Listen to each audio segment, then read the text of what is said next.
4 स्थान दे रहे। इन 4 स्थानों में आप निवास करिए। एक तो जुआ दे दिया, जहां जुआ होता हो या जुआरी हो उनके हृदय में निवास करिए। दूसरा महाराज जो शराब पीते हो वहां आप निवास करिए, शराब बनती हो शराब पीते हो। तीसरे जो स्त्रियों में लंपट हो वहां आप निवास करिए। चौथे जो जीव हिंसा करते हो उनमें आप निवास करिए। 88,000 ऋषियों में से सोनक जी ने प्रश्न किया सूत जी से, बात ठीक ना आई समझ में। ये शराब तो समुद्र से निकली थी, इसे रतन बताते हैं संत। एक बात। दूसरी बात, इनमें विशेष क्या कमियां थी, राजा ने ये 4 स्थान क्यों दे दिए? तब सूत जी ने बताया, ध्यान देना आप लोग, जुआ में असत्य निवास करता है, जुआरी सत्य नहीं बोल सकता। शराब में मद निवास करता है, मूर्खता निवास करती है। क्या व्याख्या ज्यादा सुना में। स्त्रियों में आसक्ति निवास करती है। महाराज ये विरक्त लोग जो हैं ये तो बड़े विलक्षण होते हैं। वो तो ऐसा कहते हैं, नारी बुरी वेश्या और परकी और तीजी नरक निशानी घर की, तजे विवेकी त्यों में नेहा और करे नेहते सठमुख खेया।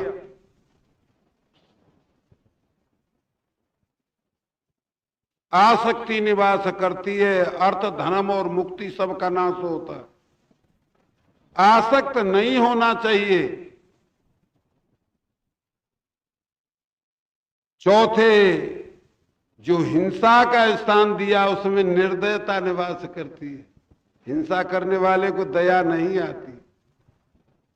किसी का पक्षी का एक ही बच्चा है या छोटा है ऐसा नहीं, बद कर ही देता है।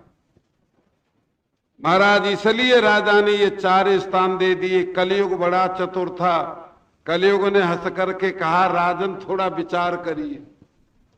एक स्थान प्राग ज्योतिषपुर में और एक द्वारिका में और एक हिमालय में, एक कन्याकुमारी में। मैं अकेला इन 4 स्थानों में कैसे भ्रमण करूंगा? आप कृपा करके एक ऐसा स्थान दे दीजिए जहां ये 4 कोठे बने हुए हों, जुआ भी हो, शराब भी हो, आसक्ति भी हो और निर्दयता भी हो। चारों जहां मिल जाए मेरे को ऐसा एक घर दे दीजिए। तब राजा ने बड़ा विचार करके धन दे दिया, सोना दे दिया। सोने में निवास करिए। बड़ी शांत बुद्धि से ध्यान देना आप लोग। भागवतकार का सिद्धांत है, धन में 15 अवगुण होते हैं। इन 15 अवगुणों को कोई महान पुरुष बचा पाते हैं, नहीं तो इनमें सारे के सारे डूब जाते हैं। स्तेयम हिंसा निर्तम दंभ काम क्रोध समयो मद भेदो वैरम विश्वास संस्प्रदा व्यवस्थान च। चोरी, हिंसा, झूठ बोलना, दंभ करना, काम, क्रोध, गर्व, अहंकार, भेद बुद्धि, बैर और अविश्वास, स्पर्धा, लंपटता, जुआ और शराब, ये 15 अवगुण धन में होते। जो ज्यादा बड़े धनी हैं उनमें भगवान की कृपा किसी के पास में हो तो बच पावे, न तो ये सारे अवगुण मिल जाते हैं। इसलिए राजा ने सोना दे दिया। राजा की आज्ञा पाकर के महाराज ये कलयुग राजा के मुकुट में भी सोना लगा हुआ था, उसमें प्रवेश कर गए। महाराज सूत जी कहते हैं कुछ समय और चला, धीरे धीरे भगवत इच्छा बलवान होती है। थोड़ा समय चलने पर ये महाराजा परीक्षित किसी समय जंगल में गए और राजा को प्यास लगी। प्यास के कारण राजा ने सोचा यहां समीक मुनि का आश्रम है, चल करके जल पिए। समीक मुनि उस समय ध्यान कर रहे थे, भगवत आराधन में नेत्र बंद करके बैठे थे। राजा आए। राजा ने देखा कि संत ध्यान करता है, ध्यान नहीं करता है। मेरे को देख करके नेत्र बंद किए हैं, इन्हें चाहिए था मेरा स्वागत करना। ऐसा विचार कलयुग के कारण राजा के अंतःकरण में आया। अगर कलयुग नहीं होता तो राजा के अंतःकरण में ये विचार आता कि संत हैं, भगवत आराधन कर रहे हैं, जल कहीं दूसरी जगह पी लेंगे, ऐसा विचार आता। कलयुग के कारण बुद्धि में क्षोभ हुआ और महाराज सूत जी कहते हैं, सतु ब्रह्म ऋषि रंगे गतास मुरगम रुषा विनिर्गच्छन् धनुष्कोष्ठया निधाय पुरमागतम। एक मरा हुआ सर्प धनुष की बाण की नोक से उठा करके ऋषि के कंठ में डाल दिया और राजा इस क्रिया को करके अपने महल में, अपनी राजधानी में चले आए। ये समाचार, इनका एक पुत्र था छोटा, बच्चों में खेल रहा था, उससे किसी ने कह दिया आज महाराजा परीक्षित तुम्हारे आश्रम में आए थे और तुम्हारे पिता के कंठ में मरा हुआ सर्प डाल गए। होनहार के वशीभूत होकर के इस बच्चे ने विचार नहीं किया और बताया कि हम राजा लोगों को बताते हैं तप में कितना बल होता है। हाथ में जल लिया और जल ले करके कहा, तक्ष के सप्तमे अहनि। राजा ने जिस सर्प को पिताजी के कंठ में डाला है, यही सर्प तक्षक नाग बन के राजा को डसेगा आज से 7वें दिन, और कोई उपचार नहीं होगा। ये श्राप दे करके ये समीक मुनि के पास आया तो बड़े उग्र वेग से रोने लगा। बच्चे का रोना सुन करके मुनि ने नेत्र खोले और खोल करके कहा, क्यों रोता है? इसने बताया कि तुम अपना कंठ देखो, महाराजा परीक्षित आए थे और आपके कंठ में मरा हुआ सर्प डाल गए। संत तो संत होते हैं महाराज। बेटा से कहा, तू क्यों रोता है? मेरे कंठ में सर्प डाल गए। अरे राजा थे, मेरे को स्वागत करना था उनका, राजा ईश्वर का अंश होते हैं। मैं ध्यान कर रहा था प्रभु का, सर्प डाल करके चले गए तो आपत्ति क्या हो गई? इस पुत्र ने कहा, मैंने राजा को श्राप दे दी। ऋषि ने अपने पुत्र से बहुत अनुचित शब्दों का प्रयोग किया। रे मूर्ख, राजा श्राप देने के योग्य नहीं होते। राजा न होंगे देश में तो गुंडे भजन नहीं करने देंगे हमको। ऐसा संतों के साथ में सब व्यवहार होते हैं, आप लोगों ने सुना होगा। अब कोई संत सोने की मूर्ति ठाकुर जी की नहीं रखता, चित्रपट रखते हैं। पीट पाट के कोई ले जाएगा तो और खरीद लेंगे। संतों में आग लगा दी गई, मंदिरों में से ठाकुर जी ने की चोरी हुई, ये तो आप लोग जानते ही। महाराज राजा ने मुकुट उतार करके रखा महल में, तो राजा की बुद्धि में ये बात आई कि गजब हो गई। अरे हम पांडुवंशीय राजा होकर के ये क्या क्रिया करके आए कि संत के कंठ में सर्प डाला हमने। भगवान से प्रार्थना करने लगे, हे प्रभु, ये कर्म का फल आगे नहीं चलना चाहिए, इसी योनि में भोग लूं, आगे फिर जन्म होगा। राजा पश्चाताप कर रहे थे। समीक मुनि ने कुछ संतों को बुला करके भेज दिया, राजा से जाकर कह दो वो अपनी मुक्ति का उपाय करे, आज से 7वें दिन मृत्यु हो जाएगी। संतों ने आकर के बताया। राजा ने बड़ी प्रसन्नता स्वीकार की, बड़ा अच्छा हुआ, इसी जन्म में इस कर्म का फल मैं भोग लूंगा। ऋषि बता के चले गए, ध्यान देना वैराग्य पर। राजा ने रानी, राज्य, संतान सारा का सारा तिनके की तरह छोड़ दिया। गंगा जी के किनारे आकर के आसन लगा लिया कि 7 दिन हरि आराधन करें। महाराज जी ये समाचार सारे भूमंडल में विख्यात हो गया। महाराज परीक्षित आसन लगा करके बैठे हैं, उनको श्राप लग चुका है। भारत भूमि के बड़े बड़े संत, बड़े बड़े राजा लोग महाराज राजा का दर्शन करने, समागम करने, राजा के पास बैठने के लिए आने लगे। गंगा जी के किनारे बड़ी भारी भीड़ हुई। जब गंगा जी के किनारे पर भीड़ हो गई तब महामुनि सुखदेव जी पधारे। बोलिए वृंदावन बिहारी लाल की, सुखदेव भगवान की। कृष्ण गोविंद गोपाल गाते चलो, कृष्ण गोविंद गोपाल। ओ कृष्ण गोविंद गोपाल गाते चलो, कृष्ण गोविंद। कृष्ण गोविंद गोपाल गाते चलो, कृष्ण गोविंद। ओ मन को विषयों के विष से हटाते चलो, मन को विषयों के, ओ मन को विषयों के विष से हटाते चलो, मन को विषयों के विष से। देखना इंद्रियों के न घोड़े भगे, देख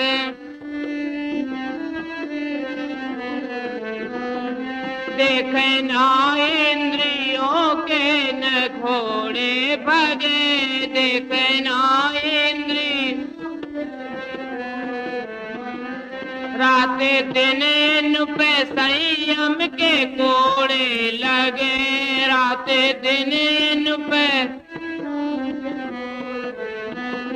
राते दिन इन पे संयम के कोड़े लगे, राते दिन इन पे। अपने रथ को तो मार्ग चलाते चलो, अपने रथ को तो मार्ग। ओ कृष्ण गोविंद गोपाल गाते चलो, कृष्ण। ओ कृष्ण गोविंद गोपाल गाते चलो, कृष्ण गोविंद। ओ कृष्ण गोविंद गोपाल गाते चलो, कृष्ण गोविंद। ओ मन को विषयों के विष से हटाते चलो, मन को विषयों के।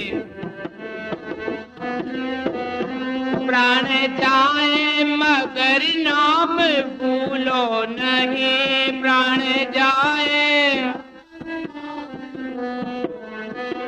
प्राण जाए मगर नाम भूलो नहीं, प्राण जाए। ये दुख में तड़पो नहीं, सुख में फूलो नहीं, दुख में तड़पो। ये दुख में तड़पो नहीं, सुख में फूलो नहीं, दुख में तड़पो। ये नाम धन का खजाना लुटाते चलो, नाम धन का खजाना।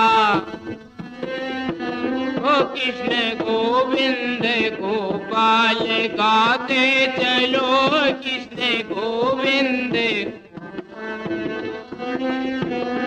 कृष्ण गोविंद गोपाल गाते चलो, कृष्ण गोविंद, ओ कृष्ण गोविंद गोपाल गाते चलो, कृष्ण गोविंद। ओ मन को विषयों के विष से हटाते चलो, मन को विषयों के, ओ मन को विषयों के विष से हटाते चलो, मन को। ओ काम करते रहो, नाम जपते रहो, काम करते, ओ काम करते रहो, नाम जपते रहो, काम करते। ओ पाप की वासनाओं से डरते रहो, पाप की ओ पाप की वासनाओं से डरते रहो, पाप की ओ प्रेम भक्ति की गंगा बहाते चलो, प्रेम भक्ति की। ओ कृष्ण गोविंद गोपाल गाते चलो, कृष्ण गोविंद, ओ कृष्ण गोविंद गोपाल गाते चलो, कृष्ण गोविंद। ओ मन को विषयों के विष से हटाते चलो, मन को विषयों के, ओ मन को विषयों के विष से हटाते चलो, मन को विषयों के। याद आएगी उनको कभी ना कभी, याद आएगी,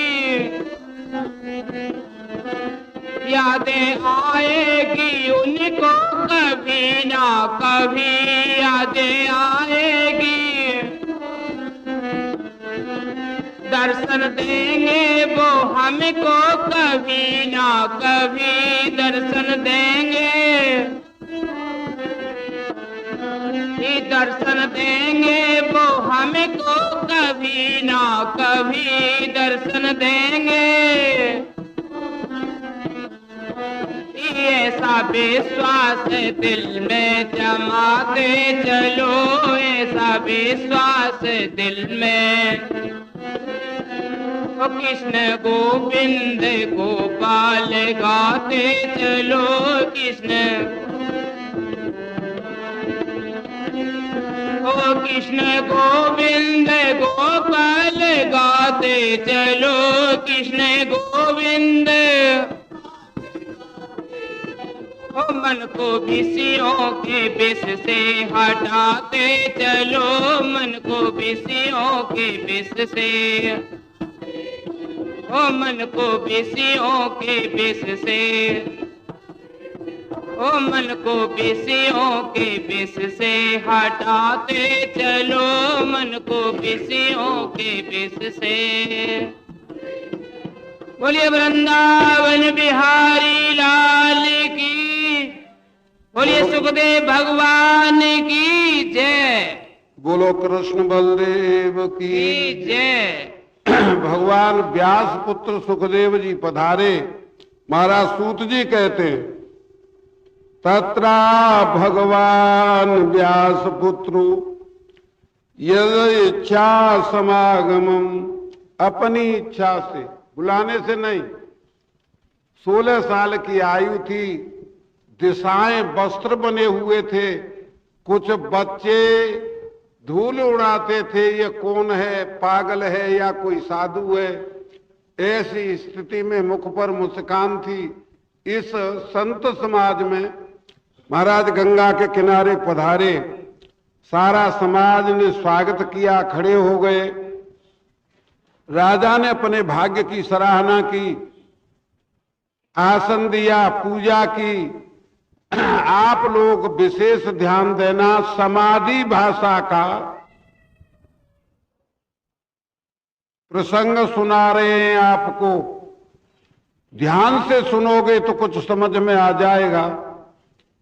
प्रश्न कैसे करना चाहिए संतों से, ये मर्यादा चित्त में आ जाएगी। और मूल प्रश्न और उत्तर क्या होते हैं, ये बात समझ में आ जाएगी। आप ध्यान से सुनेंगे। पूजा करके महाराजा परीक्षित ने सुखदेव जी के चरण वंदन करके कहा, नाथ मैं कुछ पूछना चाहता हूं। अतः पृच्छामि संसिद्धिम योगिनाम परमं गुरुम पुरुषस्य यत कार्यम म्रियमाणस्य सर्वथा। हे नाथ, ये जानना चाहता हूं, जो तुरंत मरने के लिए जा रहा हो उसे क्या करना चाहिए। बोलो कृष्ण बलदेव की जय। संत कोई हाल तो भाग्यवश मिलते नहीं, और कोई महान पुरुष मिल जाए तो लोग नानी नाना काकी काकाओं की बात पूछते हैं। उनकी माँ का क्या नाम था, बात आपने सुनी है, पहले भागवत में सुना दी है। एटा में भागवत कह रहे थे, एक वृद्ध पुरुष 3 कोस चल के आए गर्मी में, और हमसे कहा महाराज एक बात पूछने के लिए आए हैं। हमने कहा कोई भक्ति की बात पूछेंगे। उन्होंने कहा आप कृपा करके ये बता दीजिए, व्यास जी की पत्नी का नाम क्या था। विचार करिए, 10, 20, 50 पत्नियों के नाम याद हैं तब तो शांति मिली नहीं। एक व्यास जी की पत्नी का नाम याद हो जाए तो शांति मिल जाएगी। अब आप लोग ध्यान दें, क्या पूछा राजा ने, जो तुरंत मरने के लिए जा रहा है उसे क्या करना चाहिए। विचार करके देखो तो ये प्रश्न सारी दुनिया के ऊपर है। सारे जीव, मां के पेट में जब ये जीव आता है उसी समय काल भगवान का निशाना इनके ऊपर होता है। सारे ही जीव मरने के लिए जा रहे हैं, जीने के लिए तो कोई भाग्यवान पुरुष जाते हैं। अच्छा, ये प्रश्न जब किया राजा ने तो महामुनि सुखदेव जी ने बड़ी सराहना की प्रश्न की। बरीयाने सते प्रश्न क्रतो लोकहितम नृप आत्मवित सम्मत पुंसाम श्रोतव्यादिष्टिय पर। राजी आप लोगों ने सुनी होगी, कल हमने बताया था श्रुति क्या होती है, वेद क्या होता है, शास्त्र क्या होते हैं। श्रुति है आत्मा बारे द्रष्टव्य श्रोतव्यो मंतव्यो निरिध्यास्तव्य। भगवान याज्ञवल्क्य का वाक्य है जी, संसार में बुद्धि पवित्र हो गई है तो आत्मा का ही दर्शन करना चाहिए, आत्मा का ही श्रवण करना चाहिए, आत्मा का ही मनन करना चाहिए और आत्मा का ही निधिध्यासन करना चाहिए।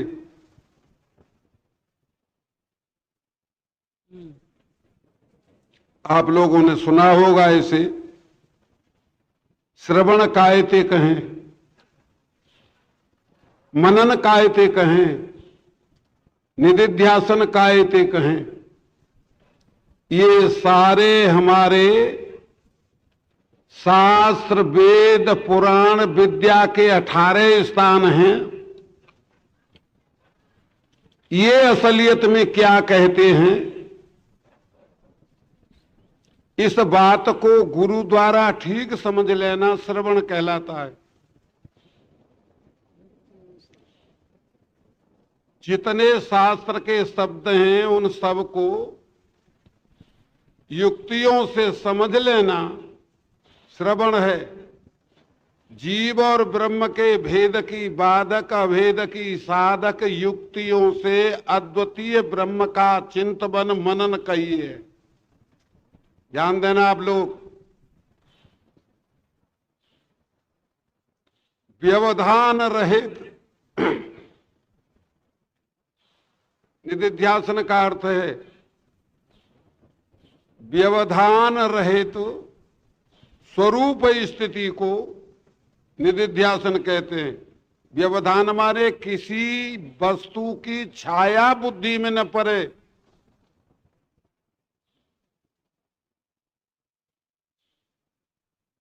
बोलो कृष्ण बलदेव की जय।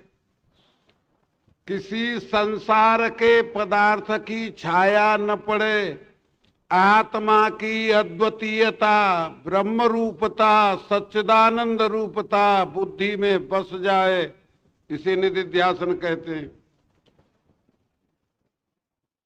ये आत्मा के विषय में ही करना चाहिए, संसार के पदार्थों में भ्रमण नहीं करना चाहिए। सुरतीय सुखदेव जी ने उत्तर दिया महाराजा परीक्षित को, राजन तस्मात् सर्वात्मना राजन हरि सर्वत्र सर्वदा श्रोतव्य कीर्तव्य स्मरतव्यो भगवान निर्णाम।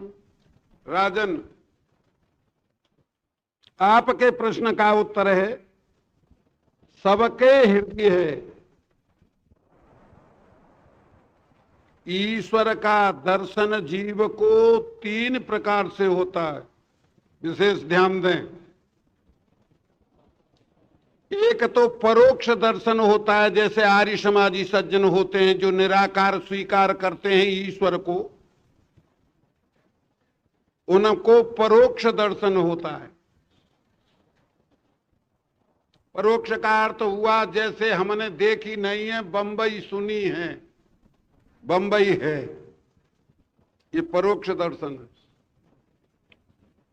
2 मत ऐसे हैं, एक तो इदम रूप से ईश्वर का निरूपण करते हैं, ईश्वर ये है, ये है, ये है, ये है।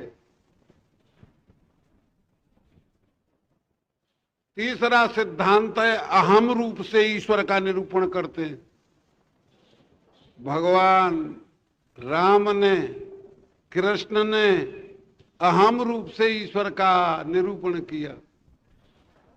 भक्त लोग इदम रूप से भगवान का निरूपण करते हैं और भगवान से मिलते हैं। सज्जनों, मूल सिद्धांत अहम रूप से जो ईश्वर का दर्शन करते हैं उनका कभी वियोग नहीं होता। चाहे कल्प बीत जाए, चाहे दुनिया रहे या चली जाए, सर्वथा ईश्वर का सानिध्य रहता है। और इदम रूप से दर्शन करने वालों के आगे ईश्वर सदा नहीं रहता, और परोक्ष रूप से जो ईश्वर का निरूपण करते हैं वो न के बराबर होता है। एक भूल होती है अंतःकरण की।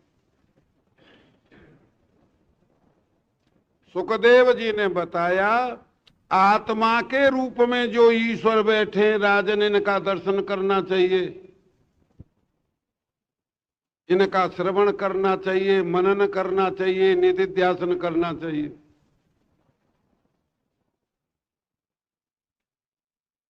ध्यान देना आप लोग। भगवान गीता में ऐसा कहते हैं, वासुदेव सर्वमिति स महात्मा सु दुर्लभ। ऐसा संत दुर्लभ होता है सर्वत्र परमात्मा का दर्शन करने वाला। जो अहम रूप में परमात्मा का दर्शन कर लेगा वो कण कण में परमात्मा का दर्शन करेगा।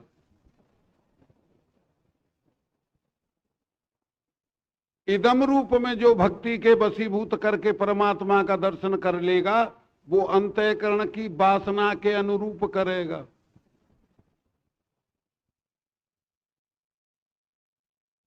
बात बड़े समझदारी की है।